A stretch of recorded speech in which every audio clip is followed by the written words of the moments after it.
ये भी लगातार अपने दर्शकों को हम दिखा रहे हैं कितना जोश उत्साह उन तमाम लोगों में नजर आ रहा है और खासतौर से प्रधानमंत्री सभी का अभिवादन स्वीकार करते हुए यहाँ देखे जा सकते हैं, आगे बढ़ रहे हैं और लोगों को जहाँ भी जगह मिल रही है, ना सिर्फ सड़क के दोनों छोर की हम बात कर रहे थे बल्कि जिन लोगों के घर वहाँ पर हैं, अगर मार्केट है तो जिसको जहाँ जगह मिल रही है, दूर तक जहाँ तक नज़र जा रही है, जो लोग हैं वो यहाँ नज़र आ रहे हैं और उन सभी का अभिवादन स्वीकार करते हुए प्रधानमंत्री नरेंद्र मोदी, लोगों ने पुष्प वर्षा उन पर की। और ये तस्वीर, इन तस्वीरों में लगातार हमारे जो दर्शक हैं वो भी देख पा रहे होंगे कितना उत्साह लोगों में यहाँ पर नज़र आ रहा है, जो अपने घरों की छतों पर खड़े हैं, हाथों में तिरंगा लहरा रहे हैं और साथ ही साथ प्रधानमंत्री को कहीं ना कहीं अगर देखा जाए तो धन्यवाद भी कर रहे हैं ऑपरेशन सिंदूर के लिए। मेघना, इन तस्वीरों के ज़रिए हम मान सकते हैं कि जो तमाम लोग हैं, अहमदाबाद के जो लोग, जो जनता इन तस्वीरों में नज़र आ रही है हाथों में तिरंगा लिए, कहीं ना कहीं एक धन्यवाद का संदेश भी है प्रधानमंत्री नरेंद्र मोदी को ऑपरेशन सिंदूर के लिए।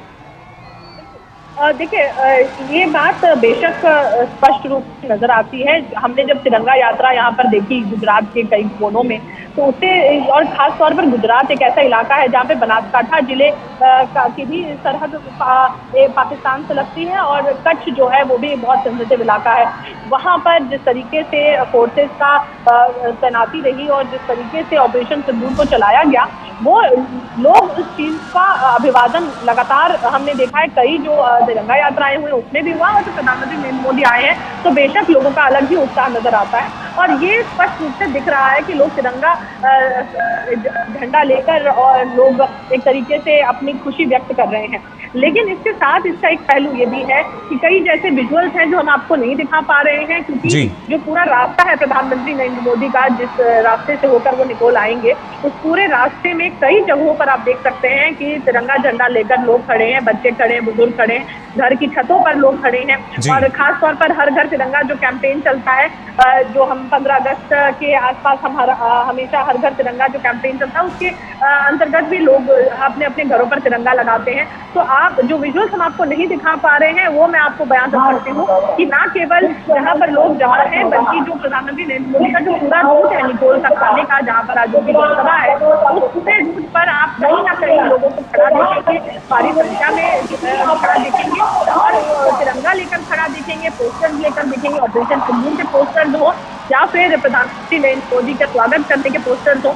लोग और मैंने यहाँ पर रैली ग्राउंड में भी बच्चों को देखा जो अपने हाथ से बनाए हुए पोस्टर्स लेकर आए थे, तो बेशक उससे पता चलता है कि बच्चे से लेकर बुजुर्ग तक जिस तरीके से प्रधानमंत्री नरेंद्र मोदी का अभिवादन भी कर रहे हैं और उसके साथ ही अगर हम देख सकते हैं अप्रिसिएशन है कि जिस तरीके से हमने कार्रवाई की आतंकवाद के खिलाफ, उसका एक तरीके का अप्रिसिएशन है जो जनता कर रही है, धन्यवाद जिस तरीके से जनता कर रही है वो आपको ग्राउंड पर नजर आ रहा है। उसके अलावा आपने जो प्रधानमंत्री नरेंद्र मोदी के कार्यक्रम है उसके बारे में आपको और भी थोड़ा विस्तार में जानकारी देना चाहूंगी, जिसमें एक बहुत ही अहम प्रोजेक्ट है। ये प्रोजेक्ट अभी केवल देखने के लिए लगता है कि सुजुकी के साथ हम अपना इलेक्ट्रिक व्हीकल का जो प्लांट है वो हासलपुर में आया है, लेकिन ये आज बनाया गया कोई प्लांट नहीं है या पिछले कुछ सालों में बनाया गया वो प्लांट नहीं है। सुजुकी, प्रधानमंत्री नरेंद्र मोदी ने 2011 में सुजुकी को इन्वाइट किया था कि आप आएँ और हासलपुर में प्रोजेक्ट लगाएं, तो आप समझिए उस समय वो चीफ मिनिस्टर थे गुजरात के। तो इससे हमें साफ तौर पर पता चलता है कि उनका विजन कितना लंबा था। आज अगर हम देखें तो उसी हासलपुर के आसपास के जितने भी इलाके हैं, तकरीबन 11 गांव की तो मैं बात कर ही सकती हूँ, जो 11 गांव हैं उसके आसपास, उनमें आप साफ तौर पर देखेंगे कि स्कूल्स अच्छे हैं, इंडस्ट्रीज अच्छी हैं, लोगों का कई तरह के अगर हम CSR एक्टिविटीज देखते हैं, बड़ी बड़ी वहाँ पर अगर हम देखें एम्प्लॉयमेंट से लेके और सभी लिविंग स्टैंडर्ड की बात करें तो बेहतर हो गया है, क्योंकि ये इतना बड़ा प्लांट आया है और उस इलाके में गांव में रोजगार मिला है। हासलपुर मेहसाना में ही आता है, लेकिन मेहसाना से थोड़ी दूर है और दूरवर्ती वहाँ पर कई गांव भी लगते हैं। तो इस तौर से हमें ये चीज बेशक पता चलती है कि अगर हम एक लॉन्ग टर्म विजन के तौर पर बात करें तो सुजुकी के साथ गुजरात का जो कोलैबोरेशन रहा है उसने बहुत ही अगर तो बहुत इम्पोर्टेंट एक विजन रहा है और जमीनी तौर पर बहुत ही बड़ा फैक्ट का रहा। इसके साथ ही अगर मैं कहूँ तो गुजरात का मोदी के साथ पुराना नाता रहा है। प्रधानमंत्री मोदी कुछ साल पहले जब गुजरात आए थे, 60 वर्ष पूरे हुए थे, तो जापानीज डेलीगेशन में ने कहा था कि जिस तरीके से प्रधानमंत्री नरेंद्र मोदी ने मुख्यमंत्री के तौर पर सुजुकी को इनवाइट किया और सुजुकी के साथ किस तरीके से गुजरात में भी इंडस्ट्रियल डेवलपमेंट हो सके उसको सुनिश्चित किया। वो बेशक एक बहुत इंपॉर्टेंट सिग्निफिकेंट माइलस्टोन है कि किस तरीके से प्राइवेट एंटिटी भी आकर आपके क्षेत्र में विकास कर सकती है, आपके क्षेत्र को बेहतर बना सकती है, लोगों को रोजगार दे सकती है।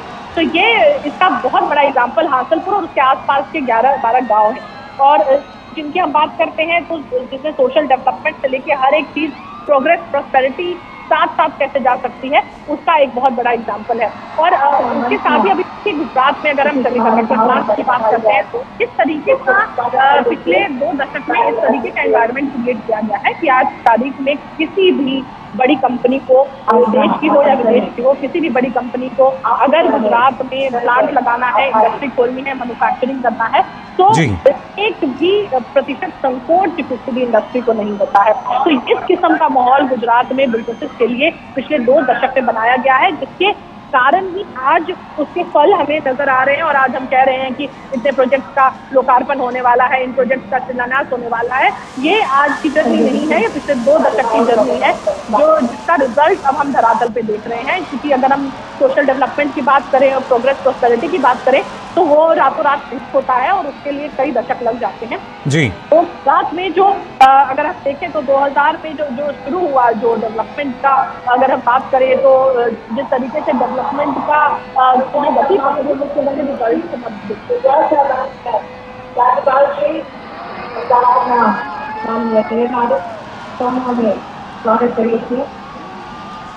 बिल्कुल मेघना, लगातार इन तस्वीरों के जरिए भी जो हमारे दर्शक हैं वो देख पा रहे हैं किस तरीके से एक नई ऊर्जा का संचार यहाँ नज़र आ रहा है और ख़ासतौर से प्रधानमंत्री जहाँ भी पहुँचते हैं। लेकिन इसके साथ साथ जैसा आपने बताया कि जब गुजरात की अगर हम बात कर रहे हैं, प्रधानमंत्री नरेंद्र मोदी जब वहाँ मुख्यमंत्री थे तब भी हमने देखा था कि किस तरीके से गुजरात का विकास मॉडल जो है वो किस तरीके से अपनाया गया और आज वही मॉडल भारत का जब देखा जाता है तो न जाने कितने ही देश हैं जो कि लगातार भारत के इस विकास मॉडल को अपनाना चाहते हैं। और अगर देखा जाए मेघना, एक दूरदर्शी सोच जो प्रधानमंत्री की रही है, जो दूरदर्शी नेतृत्व उनका मिला है, जिस तरीके से लगातार नीतियों का निर्माण किया गया है, कहीं ना कहीं फोकस यही कि कैसे जो विकास है उसको लगातार हम गति दे सकते हैं। इसका उदाहरण हम कल भी प्रधानमंत्री नरेंद्र मोदी की 2 दिवसीय यात्रा है, आज ये जनसभा है जिसमें गुजरात में कई परियोजनाएं हैं कनेक्टिविटी की और उसके साथ ही हाउसिंग से लेकर रेलवे की कई परियोजनाएं हैं जिनका शिलान्यास और जिनका लोकार्पण प्रधानमंत्री नरेंद्र मोदी करने वाले हैं। लेकिन उसके साथ ही कल जो कार्यक्रम है वो बहुत ही अगर हम देखें तो लॉन्ग टर्म विजन होता हुआ दिखता है इस कार्यक्रम से और उससे पता चलता है कि देखिए हम बात करें तो क्यों सुजुकी ने गुजरात को अपनी कर दी। सुजुकी जैसी कंपनी जो देश में कहीं भी अपने प्लांट लगा सकती थी, आज की तारीख में जब सुजुकी ने शुरू किया था तो एक प्लांट से शुरू किया था, उसके बाद क्या हुआ, कल तीसरे का उद्घाटन होने वाला है और उसके साथ ही चौथा ऑलरेडी अंडर कंस्ट्रक्शन और उसके साथ ही ईवी जो यहाँ पर बनेंगे वो तकरीबन 100 कंट्रीज में जाएंगे। तो उससे आप देख सकते हैं कि 100 मतलब गुजरात एक तरीके का ऐसा हब बन जाएगा जहाँ से तो ये बहुत बड़ी एक हमको कह सकते हैं उपलब्धि है और ये साथ ही साथ इन्विटेशन है कि इस तरीके से और भी ऐसी एंटिटीज और भी ऐसी बड़ी कंपनियां अपने प्लांट लगा सकती हैं गुजरात। और अगर मोटे तौर पर कहें तो पूरा देश अब इस तरीके के मैन्युफैक्चरिंग के लिए पूरी तरीके से तैयार है। दूसरी बात अगर हम कहें जो इन्वेस्टमेंट है इन दोनों कंपनीज की अगर हम बात करते हैं, देखिए एक जॉइंट वेंचर भी है तोशिबा, डेंसो, सुजुकी का लिथियम आयन बैटरी बनाने के लिए। ये भी एक बहुत अहम एस्पेक्ट है जब हम बैटरी की बात करते हैं, मैन्युफैक्चरिंग की बात करते हैं। और बहुत ही बड़ी विन विन रिलेशनशिप रही है। जिस तरीके से मैं आपको बता रही हूँ कि हासलपुर बेचरा जी में जिस तरीके का एक इकोनॉमिक प्रॉस्पेरिटी हुआ है वो अगर हम देखें, जैसे हॉस्पिटल की बात करें 100 बेड का हॉस्पिटल है वहाँ आसपास, उसके साथ स्कूल हो गया है, जापान का एक स्किलिंग इंस्टीट्यूट भी वहाँ खोला गया है जिससे वहाँ पर लोग जो हैं लोकल लोग वो स्किल प्राप्त कर सकते हैं और उसके बाद प्लांट में उनको एम्प्लॉयमेंट बहुत आसानी से मिल जाता है। तकरीबन अगर हम देखें वाटर की बात करें, पानी की बात करें, सड़क की बात करें, सोलर पावर सिस्टम की बात करें, काफ़ी हद तक जो इंफ्रास्ट्रक्चर डेवलपमेंट हुआ है वो इन बड़ी इंडस्ट्रीज के आने से ही हुआ है। तो इसका जो असर हम देखिए मारुति सुजुकी की अगर बात करें तो उसका एक्सपोर्ट एक्सपोर्ट तकरीबन 44% जो है वो एक्सपोर्ट सारी गाड़ी जी।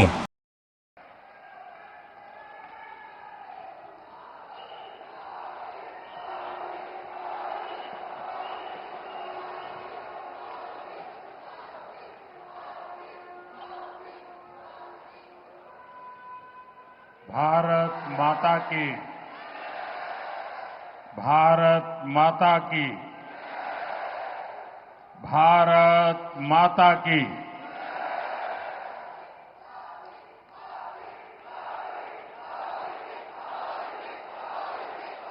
વટપણથી જાય છે તમે.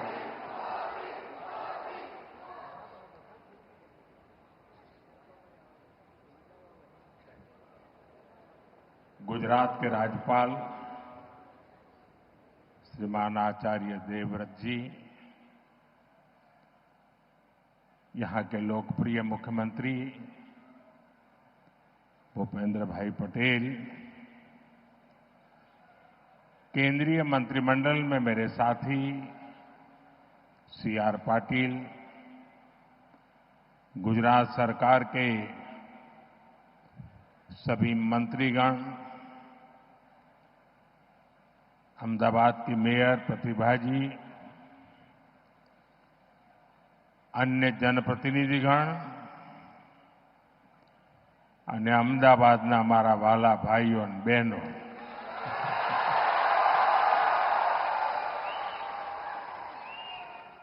આજે તો તમે રંગ રાખ્યો છે હો.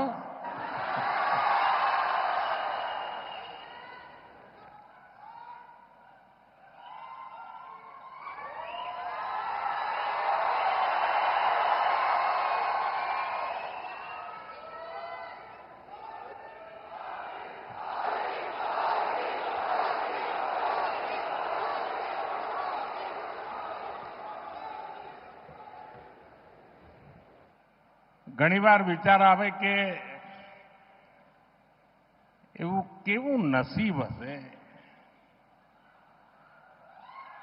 કે આ લાખો લોકોનો પ્રેમ, એમના આશીર્વાદ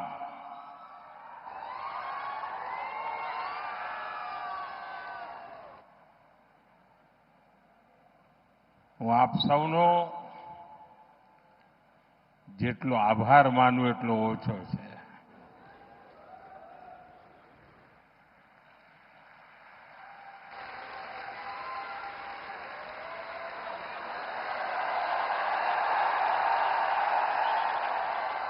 देखिए उधर छोटा नरेंद्र कोई खड़ा हो गया है.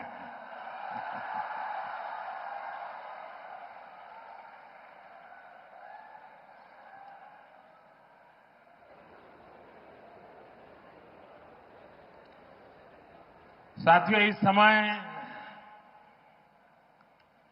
देश भर में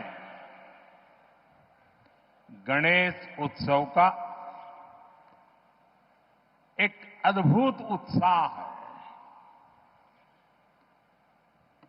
गणपति बापा के आशीर्वाद से आज गुजरात के विकास से जुड़ी अनेक परियोजनाओं का भी श्री गणेश हुआ है.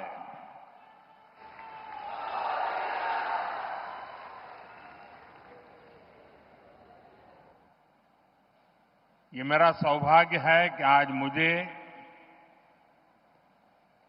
विकास के अनेक प्रोजेक्ट आप सभी जनता जनार्दन के चरणों में समर्पित करने का, आपको सौंपने का सौभाग्य मिला है. मैं इन विकास कार्यों के लिए आप सभी को बहुत बहुत बधाई देता हूं.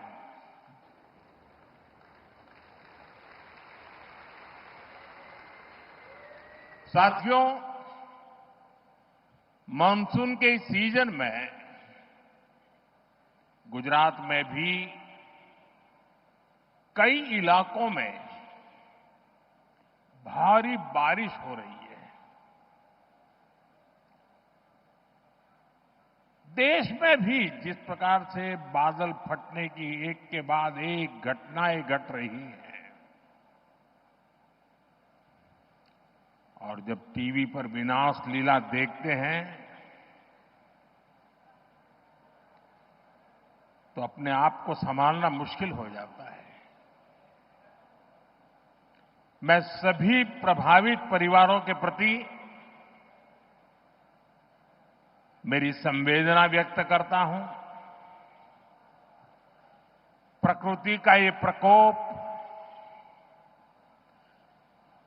पूरे मानव जात के लिए, पूरे विश्व के लिए, पूरे देश के लिए चुनौती बना हुआ है। केंद्र सरकार सभी राज्य सरकारों के साथ मिलकर राहत और बचाव के काम में जुटी हुई है। साथियों, गुजरात की ये धरती दो मोहन की धरती है।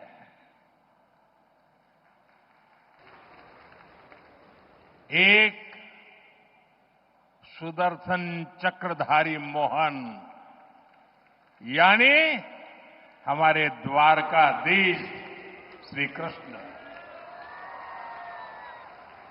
और दूसरे चरखाधारी मोहन यानी साबरमती के संत पूज्य बापू। भारत आज इन दोनों के दिखाए रास्ते पर चलकर के निरंतर सशक्त होता जा रहा है। सुदर्शन चक्रधारी मोहन ने हमें सिखाया है कि देश की, समाज की रक्षा कैसे करते हैं। उन्होंने सुदर्शन चक्र को न्याय और सुरक्षा का कवच बनाया, जो दुश्मन को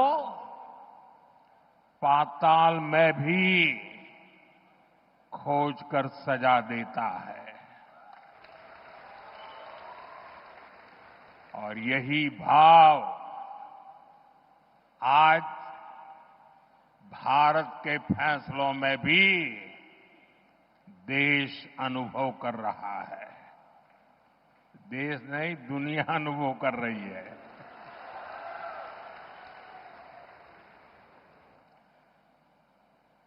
આપણા ગુજરાતે તો અને અમદાવાદે બધા જૂના કેવા દિવસો જોયા છે, જ્યારે હુલ્લડબાજો, ચક્કા ચલાવનારાઓ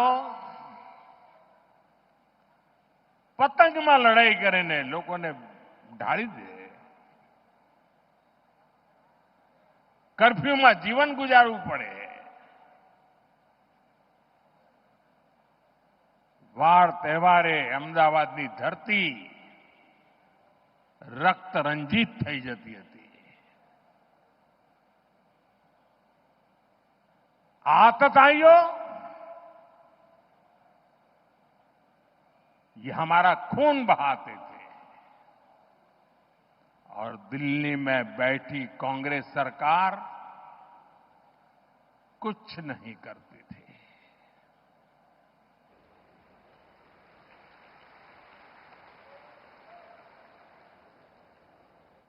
लेकिन आज आतंकवादी और उनके आकाओं को हम छोड़ते नहीं। चाहे वो कहीं भी छुपे हो। दुनिया ने देखा है कि पहलगाम का बदला भारत ने कैसे लिया।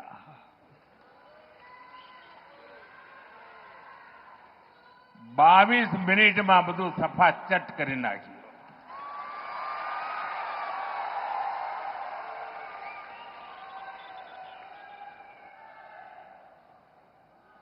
અને સેંકડો કિલોમીટર અંદર જઈને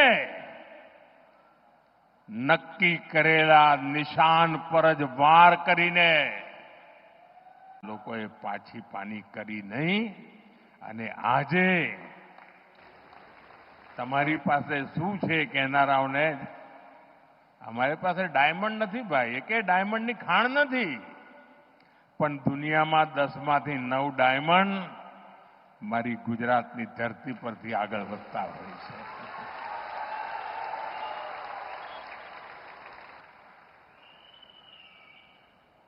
साथियों, कुछ महीने पहले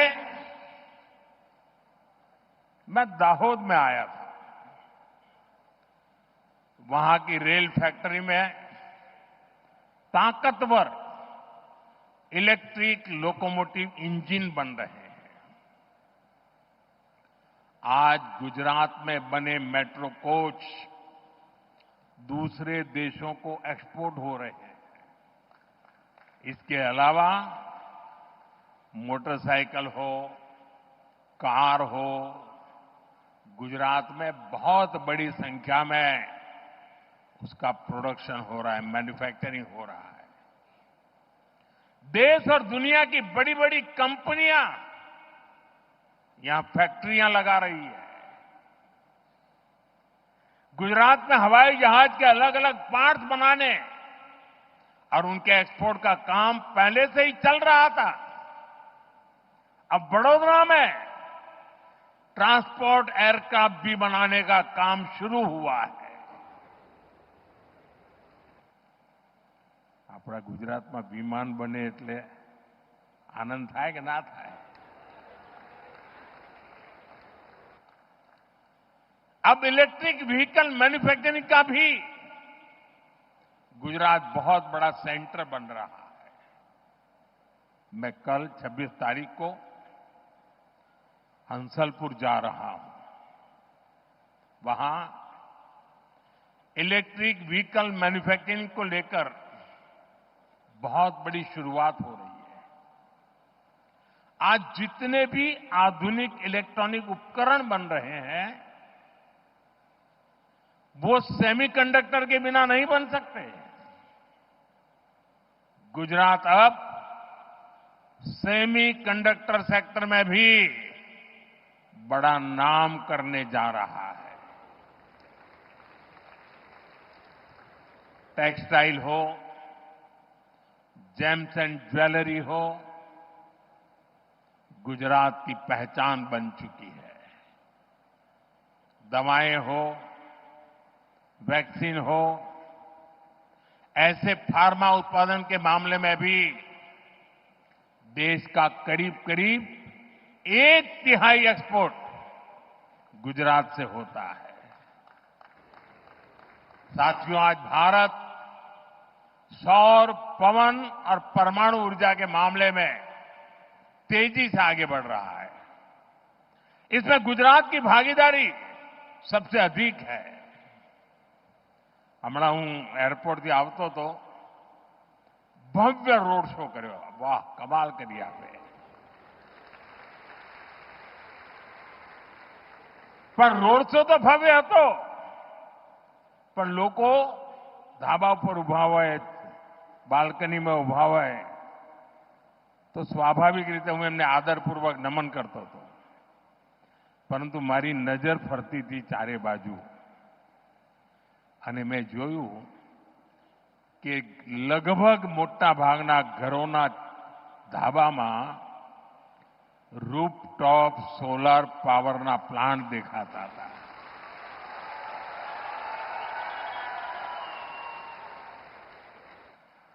गुजरात ग्रीन एनर्जी और पेट्रोकेमिकल्स का भी एक बड़ा केंद्र बनता जा रहा है. गुजरात देश की पेट्रोकेमिकल जरूरतों को पूरा करने में भी बड़ी भूमिका निभा रहा है.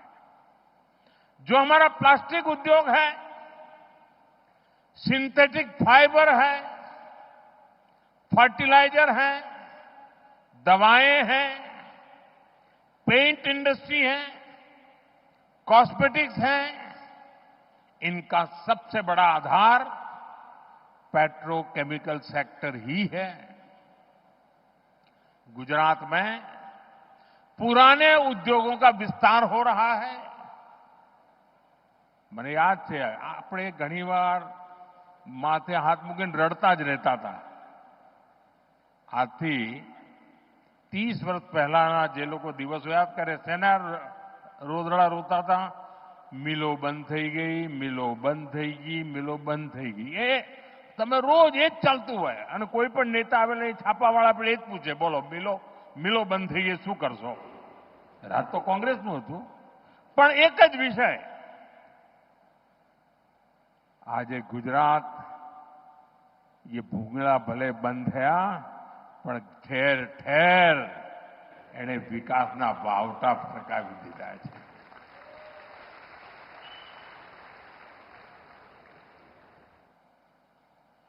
नए उद्योगों की नींव रखी जा रही है और ये सारे प्रयास आत्मनिर्भर भारत को मजबूत कर रहे हैं।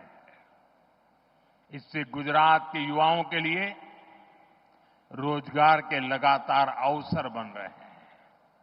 साथियों, उद्योग हो, खेती किसानी हो या फिर टूरिज्म हो, इनके लिए बेहतरीन कनेक्टिविटी बहुत जरूरी है। बीते 20-25 साल में गुजरात की कनेक्टिविटी का कायाकल्प हो चुका है। आज भी यहां रोड और रेल से जुड़े अनेक प्रोजेक्ट्स का शिलान्यास और लोकार्पण किया गया है। सर्कुलर रोड यानी सरदार पटेल रिंग रोड अब और चौड़ी हो रही है। अब ये 6 लेन की चौड़ी सड़क बन रही है। इससे शहर के सबसे भीड़भाड़ वाले इलाकों में ट्रैफिक जाम की समस्या कम होगी। इसी तरह विरमगाम खुदड़ रामपुरा रोड, उसको चौड़ा होने से यहां के किसानों को, उद्योगों को सुविधा मिलेगी। ये जो नए अंडरपास है, रेलवे ओवरब्रिज है, ये शहर की कनेक्टिविटी को और बेहतर बनाएंगे। साथियों, एक समय था जब लाल रंग की पुरानी बसें ही चला करती थी। लाल बस क्या जसो तो लाल बस में, लेकिन आज यहां बीआरटीएस जनमार्ग और एसी इलेक्ट्रिक बसें नई सुविधाएं दे रही है। मेट्रो रेल का भी तेजी से विस्तार हो रहा है और इससे अहमदाबादियों के लिए ईज ऑफ ट्रैवल सुनिश्चित हुई है। साथियों, गुजरात के हर शहर के आसपास एक बड़ा औद्योगिक गलियारा है, लेकिन 10 साल पहले तक पोर्ट और ऐसे इंडस्ट्री क्लस्टर्स के बीच में बेहतर रेल कनेक्टिविटी की कमी खलती थी। आपने 2014 में मुझे दिल्ली भेजा तो मैंने गुजरात की समस्या को भी दूर करने का काम शुरू किया। 11 सालों में करीब 3000 किलोमीटर लंबे नए रेल ट्रैक गुजरात में बिछाए गए हैं। गुजरात में रेलवे के पूरे नेटवर्क का 100% बिजलीकरण हो चुका है। आज भी जो रेलवे प्रोजेक्ट गुजरात को मिले हैं, इससे किसानों, उद्योगों और श्रद्धालुओं सभी को लाभ होगा। साथियों, हमारी सरकार शहर में रहने वाले गरीबों को सम्मान का जीवन देने के लिए प्रतिबद्ध है। इसका प्रत्यक्ष प्रमाण हमारा रामापीरनो टेकरो एयरपोर्ट તમે જતા આવતા રામાપીરનો ટેકરો। पूज्य बापू गरीब की गरिमा पर बहुत बल देते थे। आज साबरमती आश्रम के प्रवेश द्वार पर बने गरीबों के नए घर इसका एक साक्षात उदाहरण बने हैं। गरीबों को 1500 पक्के घर मिलना यानी असंख्य नए सपनों की नींव पड़ना है। इस बार नवरात्र पर, दिवाली पर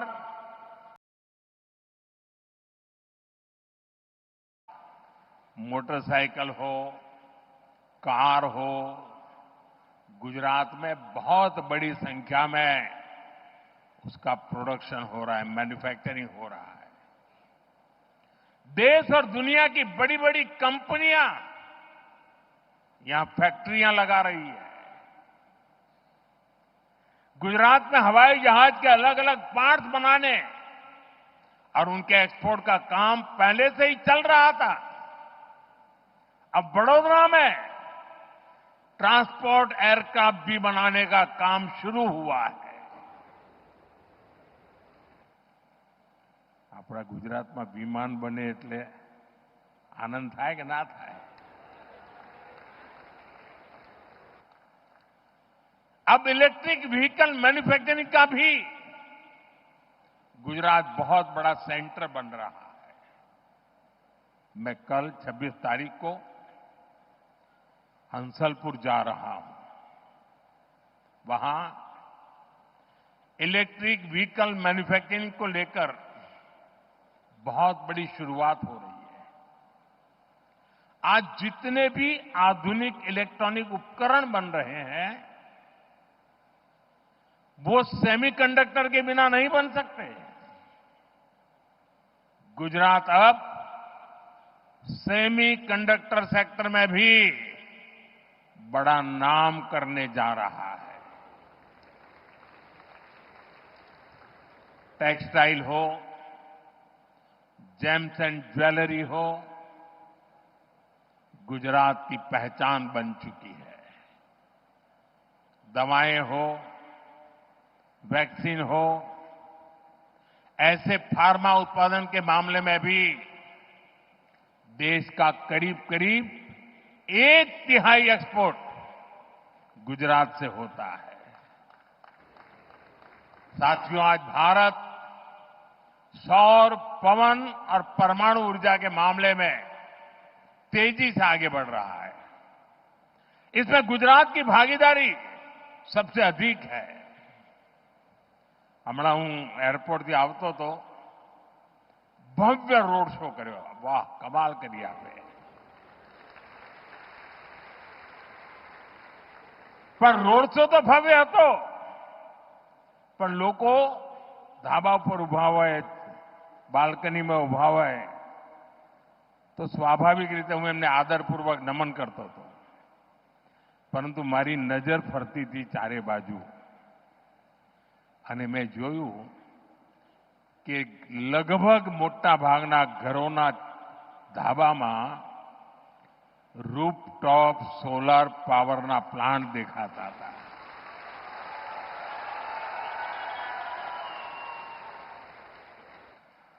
गुजरात ग्रीन एनर्जी और पेट्रोकेमिकल्स का भी एक बड़ा केंद्र बनता जा रहा है। गुजरात देश की पेट्रोकेमिकल जरूरतों को पूरा करने में भी बड़ी भूमिका निभा रहा है।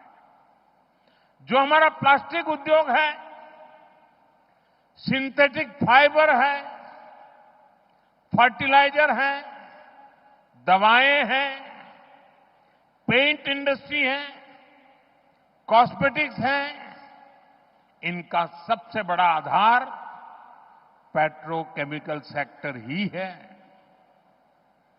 गुजरात में पुराने उद्योगों का विस्तार हो रहा है। મને યાદ છે, આપણે ઘણીવાર માથે હાથ મૂકીને રડતા જ રહેતા હતા। આજથી 30 વર્ષ પહેલાના જે લોકો દિવસો યાદ કરે, શેના રોદડા રોતા હતા? મિલો બંધ થઈ ગઈ, મિલો બંધ થઈ ગઈ, મિલો બંધ થઈ ગઈ। એ તમે રોજ એ જ ચાલતું હોય અને કોઈ પણ નેતા આવેલા છાપાવાળા આપણે એ જ પૂછે, બોલો મિલો બંધ થઈ ગઈ, શું કરશો? રાત તો કોંગ્રેસનું હતું, પણ એક જ વિષય, આજે ગુજરાત ये ભૂંગળા ભલે બંધ થયા પણ ઠેર ઠેર એણે વિકાસના વાવટા ફરકાવી દીધા છે.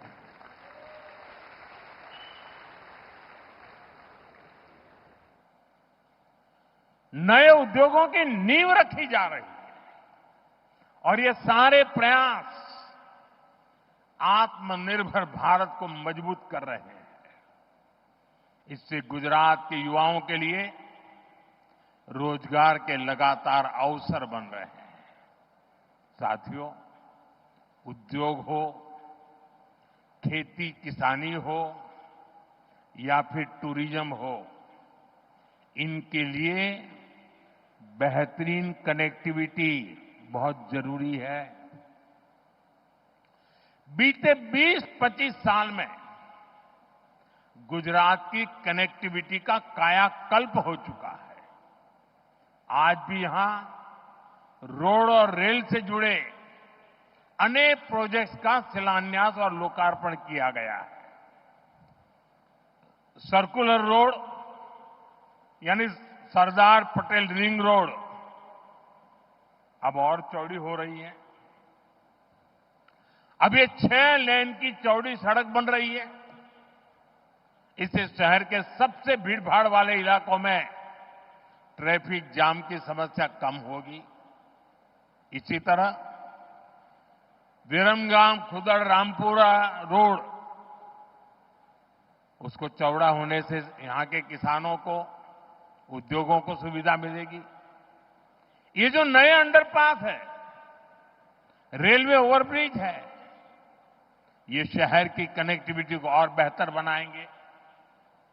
साथियों, एक समय था जब लाल रंग की पुरानी बसें ही चला करती थी. लाल बस, क्या जसो तो लाल बस में. लेकिन आज यहां बीआरटीएस जनमार्ग और एसी इलेक्ट्रिक बसें नई सुविधाएं दे रही है.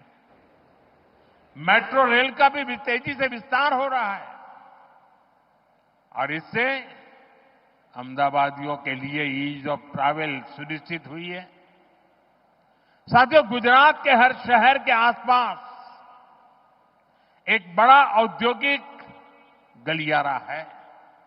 लेकिन 10 साल पहले तक पोर्ट और ऐसे इंडस्ट्री क्लस्टर्स के बीच में बेहतर रेल कनेक्टिविटी की कमी खलती थी. आपने 2014 में मुझे दिल्ली भेजा तो मैंने गुजरात की समस्या को भी दूर करने का काम शुरू किया. 11 सालों में करीब 3000 किलोमीटर लंबे नए रेल ट्रैक गुजरात में बिछाए गए हैं. गुजरात में रेलवे के पूरे नेटवर्क का 100% बिजलीकरण हो चुका है.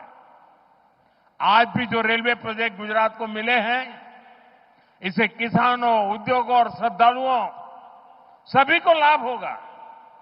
साथियों, हमारी सरकार शहर में रहने वाले गरीबों को सम्मान का जीवन देने के लिए प्रतिबद्ध है. इसका प्रत्यक्ष प्रमाण हमारा रामापीरनो टेकरो एयरपोर्ट તમે જતા આવતા રામાપીરનો ટેકરો. पूज्य बापू गरीब की गरिमा पर बहुत बल देते थे. आज साबरमती आश्रम के प्रवेश द्वार पर बने गरीबों के नए घर इसका एक साक्षात उदाहरण बने हैं. गरीबों को 1500 पक्के घर मिलना यानी असंख्य नए सपनों की नींव पड़ना है. इस बार नवरात्र पर, दिवाली पर इन घरों में रहने वालों के चेहरे की खुशी और ज्यादा होगी. इसके साथ पूज्य बापू को सच्ची श्रद्धांजलि के रूप में बापू के साबरमती आश्रम का नवीनीकरण भी हो रहा है. हमारे 2 महापुरुष सरदार साहब का भव्य स्टैच्यू हमने काम पूरा किया।